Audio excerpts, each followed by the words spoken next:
Si l'amour va bien, pourquoi le mariage s'effondre? Pourquoi le nombre de célibataires explose? Et pourquoi des millions de personnes scrollent l'amour comme un catalogue Amazon à 23h40 en pyjama émotionnel? Jamais nous n'avons eu autant d'options. Et pourtant, jamais nous n'avons été aussi seuls. Ce n'est pas une vidéo sur l'amour est mort, c'est une vidéo sur la mutation structurelle du couple au XXIe siècle. Et ce que vous allez entendre risque de déranger autant les romantiques que les cyniques. Alors restez bien avec moi. Nous vivons une époque où on peut commander un partenaire potentiel avec le même geste qu'une pizza. Un swipe, un like, une notification, dopamine incluse. Et pourtant, aux États-Unis, la proportion d'adultes se déclarant célibataires est passée de 18,9% en 2017 à 24,3% en 2022. Plus de 10 millions de personnes supplémentaires seules en 5 ans. En France, le taux brut de mariage est passé de 8 mariages pour 1000 habitants en 1964 à environ 4,2 en 2022.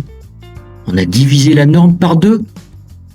Dans 26 pays développés sur 30, le mariage et la vie à deux reculent structurellement. Ce n'est pas une crise romantique, c'est un basculement civilisationnel discret. L'effet sociologique, la lente métamorphose. Le mariage n'est plus la colonne vertébrale sociale. Le mariage était autrefois économique, religieux, stratégique. Aujourd'hui, il est optionnel. Aux États-Unis, plus de 50% des femmes entre 18 et 40 ans ne sont ni mariées ni cohabitantes, contre environ 42% en l'an 2000.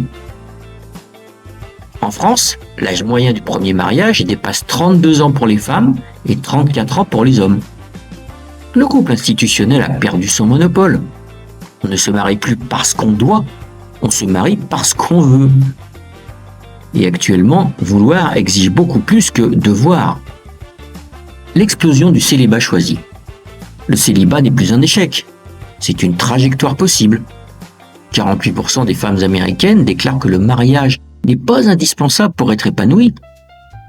Dans plusieurs pays développés, le célibat longue durée progresse chez les jeunes adultes, en lien avec des facteurs économiques, culturels et technologiques. Le célibataire d'hier était suspect. Celui d'aujourd'hui est focus sur lui-même. La solitude a changé de statut social. Les applications. Promesse infinie, frustration mesurable. En France, plus de 10 millions de personnes utilisent des applications de rencontres. Mais environ 70% des likes féminins se concentrent sur 10% des profils masculins. Conséquence, une minorité sursollicitée, une majorité invisible et une frustration croissante. Plus de choix ne signifie pas plus de satisfaction. Car selon cette célèbre phrase d'André Gide, choisir, c'est renoncer. Barry Schwartz appelait ça le paradoxe du choix. Trop d'options génèrent paralysie et insatisfaction chronique. Nous avons transformé la rencontre en marché et le marché ne garantit jamais le bonheur. Les 5 dynamiques profondes qui restructurent le couple. Surabondance équivaut à paralysie décisionnelle. S'engager, c'est renoncer. Or, notre époque déteste renoncer. Chaque relation réelle est comparée à des alternatives imaginaires. Le partenaire devient un produit évalué. L'amour romantique rencontre la logique algorithmique. Spoiler, l'algorithme gagne souvent. L'hyper-individualisme mène à une tolérance à la frustration en chute. Le couple moderne doit tout fournir. Sécurité, passion, complicité, stimulation intellectuelle, alignement politique, compatibilité sexuelle, vision financière commune. Waouh! Autrement dit, le partenaire doit être un couteau suisse émotionnel. Dans une culture centrée sur l'épanouissement individuel, toute frustration est interprétée comme une erreur de casting. On ne construit plus à partir de l'imperfection, on cherche la compatibilité totale. La gratification immédiate mène à une patience en voie d'extinction. Les applications utilisent des systèmes de récompense intermittente comparables aux jeux d'argent. Notification égale mini-shoot de dopamine. Le cerveau adore le court terme. L'amour durable adore la répétition, la patience, la tolérance. La société récompense l'excitation. Le couple exige la constance. C'est un conflit structurel. Les réseaux sociaux mènent à une comparaison permanente. La comparaison sociale est un mécanisme humain ancien.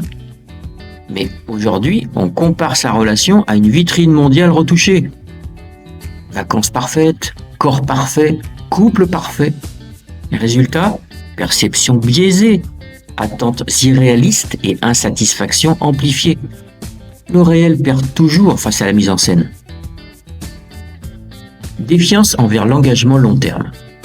Dans de nombreux pays développés, le recul du mariage est durable. L'engagement n'est plus sacralisé. Il est conditionnel. On passe de jusqu'à la mort à tant que ça fonctionne. Ce n'est pas moins rationnel, mais c'est moins absolu. Contre-argument essentiel. Non, l'amour n'est pas mort. Le besoin d'attachement est biologique. L'humain reste un animal social. Ce qui change, c'est le cadre. Autrefois, nécessité économique, pression sociale, stabilité institutionnelle. Aujourd'hui, liberté individuelle, options multiples, contractualisation émotionnelle. L'amour n'a pas disparu. Il s'exprime dans un environnement beaucoup plus instable. Conclusion. La mutation du cadre.